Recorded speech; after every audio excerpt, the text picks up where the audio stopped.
two final lineups coming in from RRQ Hoshi as well as Echo Esports. Who is going to come out on top, as they have brought very distinct, different type of playstyle in the way that they drafted and their composition-wise. Yeah, and honestly, if they want to be playing for the later stages of the game, that's absolutely something that Echo can do. However, as we saw in our previous matchup of RRQ Akira up against the Valley, that Claude can make all the difference, including that Benedetta with a Petrify. So let's jump right into it. The Land of Dawn awaits us here, as one of these teams are going to be walking away feeling real good about themselves. Is it going to be from the Philippines or Indonesia? Take your votes and your guess coins out now. Let's go. Coming into this first game here between two of the giants of their particular regions, we see that Benny Cutie is actually going to start off with helping out Carl Teasy in that buff, and therefore he is going to be able to rotate quite faster than Albert. Whoa. What's going on the top side here? We see the Kufra actually looking for it, and he hits it. Yeah, he's going to find Skylar here, but BMI's out. Should be fine. Vin now there to help him too. So, and this is the thing, right? Where do you park these roamers, JP and Vin, to get the most value out of it, right? Because at the same time, XP lane, that Benedetta Yuzhong matchup, that's going to be more so interesting how they develop into these objectives, right? Especially the first turtle and where that first kill can be. And it could be up here. And that's the focus, but it's Lemon though. Sanji forcing the flicker out. He flickers in. Sanji with the first blood. I mean, you could see even from the beginning of the game that Sanji was really pressuring Lemon there in the mid side. Lemon is known to play really aggressively, and this time around, it actually put his team in a disadvantage. Yeah, this is great for Sanji as well. I mean, he's already got the mystery shop, so he's going to be accelerating even faster. Luckily, at the very least, Lemon only loses a bit, but now the catch comes through. Oh, that's going to be tough, but they do get the flicker out from Vin, so that's a nice pickup, right? Because he doesn't have the Divine Judgment just yet, but still, with that being down, this should make it a little bit easier to grab, or at least contest that first turtle. Right now, Albert already going into that bottom side, looking for the pressure because the turtle is going to spawn in under 5 seconds. That's exactly what they want to do. They want to set up first. And even in the top lane, it seems like Skylar might be having a little bit of a hard time with the early game damage that Carry has. Yeah, I mean, it's all about like the timings, right? Level 2 is when Carry starts to get really, really good, but now they've already locked down Albert. Let's see how it goes. Okay, they're going to force this one. Turtle still going to be focused. One retribution comes out, but it's focused by Carl TZ, able to secure it. And now they're still going to be focusing on the target as Albert falls here. So it's a turtle and a kill for Echo. 100% worth it for Echo there. I think RRQ Hoshi, they went a little bit too aggressive. They did set up first, but unfortunately, at least they couldn't have gotten a trade because Albert missed his retribution. Yeah, but it's one of the... Hey, it happens. It happens. But for now, Echo is going to be in the lead, and they're going to take their time with this. This is going to be a very slow roll considering the composition overall. 1,000 gold though. Relax. Guys, Relax. The table didn't do anything to you, Eterna. gold. Don't abuse the table. The table didn't do it. I'm sorry. I'm getting very passionate about this game. But yes, Echo is leading with 1,000. You can already see that Benny QT has secured that corrosive scythe. So all these items are starting to come into play, and that might be bad for Skylar here in the top lane. Honestly, it's quite interesting that JP is hovering around the top side so much. I mean... that's the best case scenario for them. You really want to just park there. If you can find a pickoff, this is something that we were talking about previously in the backstages. Where does Kufra fit in now? It's high risk, high reward, and that's going to be the right target as they find Vin, forcing the flicker out. No one's going to go down just yet, though. Carl TZ now looking to back everybody out. There's probably not going to be anything committed just yet, but still, JP going to charge up. Do they go in on this top side? But for now, disengage. Yeah, they have to. 25 more seconds until the turtle comes back up. I mean, the proxy of the waves started by R7. They don't want that to go to waste, but he's not going to get caught here, right? No, definitely. He's R7. He's got a brand to keep. Hopefully. Hopefully. Still sweating here. 1,400 gold lead. 8 seconds left on the clock, but you can see Fredrin already. Seems like Echo, Fredrin, they all have that better space on, and they have the better setup for now. Either RRQ Hoshi, they're not going to contest this. They're going to look for something else. or they have to find the proper setup here. Yeah, they're going to have to rely on Vin, but the Black Dragon form does come out to Sanford. Albert looking to try to get the turtle. He does. What a retribution as he's able to secure it. And now Sanford caught in the back line. Carl Teasy, though, to help him out. It's R7 on the hunt here. Gets the Petrify off. Can he get the kill? He's bobbing, he's weaving. He's slashing. Still, though, it's Carl Teasy that falls. And that's going to be actually, R7 survives it. Oh, wait, no. Okay, he does. He does. He gets away with 1 HP. Oh my Grandma. goodness. I was about to throw up there. Literally about to throw up, and I could definitely see it in Eternal's face. If that Appraisal's Wrath went through, Yeah, it was close, man. very different story. However, I will say that RQ, their win conditions in a 4v4 comes down to whether or not Vin is able to find that pick. Oh, no. Hold up. JP. Again, Skylar, will he be? He actually doesn't even need to use the BMI, but now Sanji up here too. Vin gonna have to back off, does not have the Divine Judgment. Lemon, though, gonna take the real world manipulation back, and now forces them to disengage. It's a cat and mouse game here in the top side. Does not end. It really does not end. Both sides not trying to not give each other that space, and I think RRQ need to unlock Skylar from this gold lane. These are strong 5v5, but 4v4, it's really, really awkward when you don't have that damage and you're depending on R7 and Lemon, who are, especially with the heroes that they're using, aren't known to 100-0 people this early on in the game. You gotta say, though, like, Skylar, as much as focus has been put on him from Echo, he's doing a great job. He hasn't died, right? And he does have that Purify able to help him out here, but still, so far, with as much attention as being put up there, this is best case scenario for Skylar. He's still able to farm up, do at least decently well in that lane, and then hopefully transitions later on. Again, Vin really hasn't had the opportunity either to find the Divine Judgment he's looking for. So this could be it. Conceal Play gonna come out. Flicker comes in. They find Carl Teasy. That's gonna be a kill under the turret. Looking for another, but JP gonna charge up and not commit. The turtle has spawned, though. So now does RRQ look to take the turtle here with Carl Teasy down. Doesn't seem like they want to. They have a man advantage though, so it should favor them in particular. But look at Benny Cutie. He is so focused on those objectives. He's gonna get a tower on the top side. But oh my god, Albert! They're gonna find Albert here. Quite a few combinations coming out. Albert gonna fall, but look at the damage from the Electo. Final blow! R7 gets Sanford. It's Skylar that grabs the kill. Benny Cutie on the backside. He's in misplaced. Benny Cutie, though, with a play before he goes down. He's 1 hit away. Wait. Benny Cutie survives. Oh, 2 for 2 for now, but that was beautifully done by Echo. Okay, they did have a lot of casualties, but they are going to be able to force and push RRQ off this next turtle and even perhaps take it for themselves. The pressure is on. Did QT just first item Wind of Nature to survive that with 1 HP? We're gonna have to check the items in a little bit. There's just so much action happening across the map. It's hard to keep up with it this time. I mean, there you go.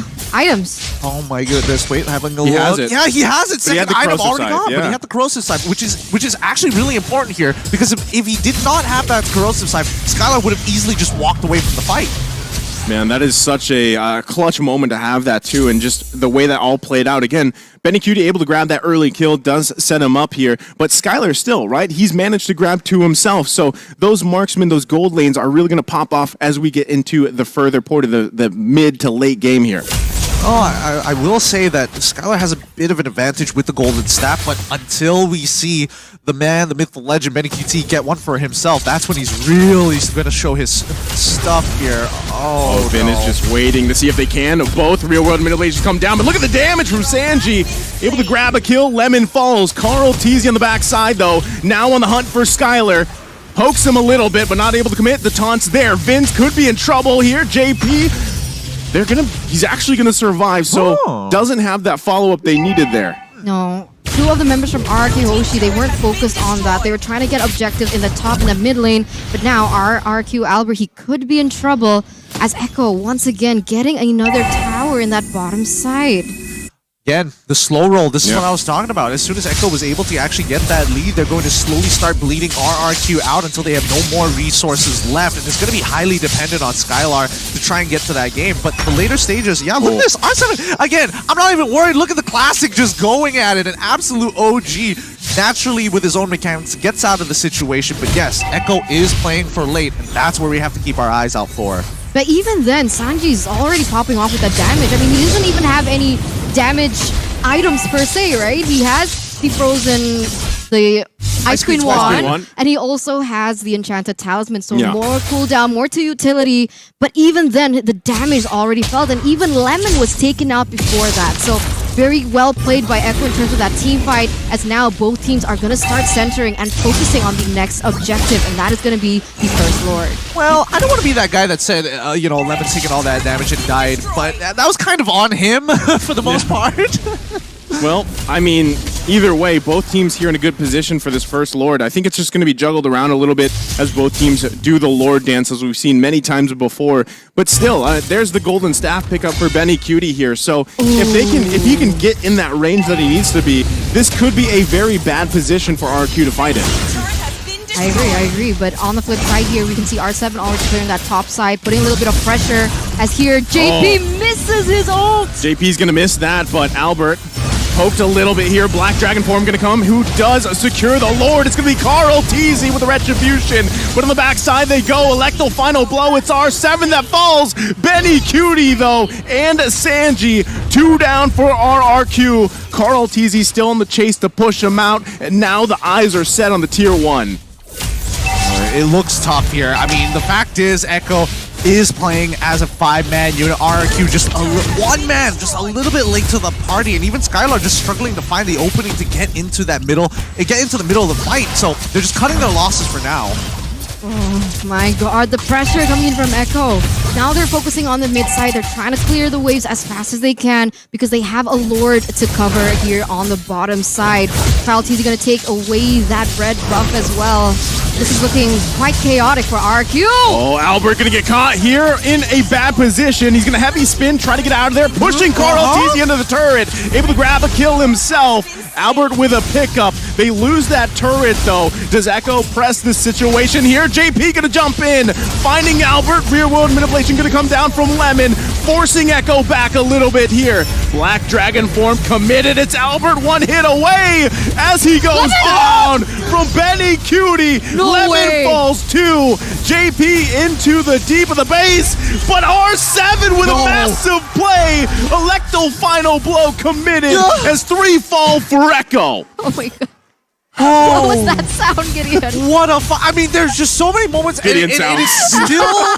Sorry, it's just the ad libs at this point. But like Benny QT, when you see somebody get to that level of attack speed, you don't get to see people survive it that often. No. I mean, just look at this. Albert, he dies. You're expecting that. Lemon dashes one time forward, takes 12 auto attacks and dies instantly.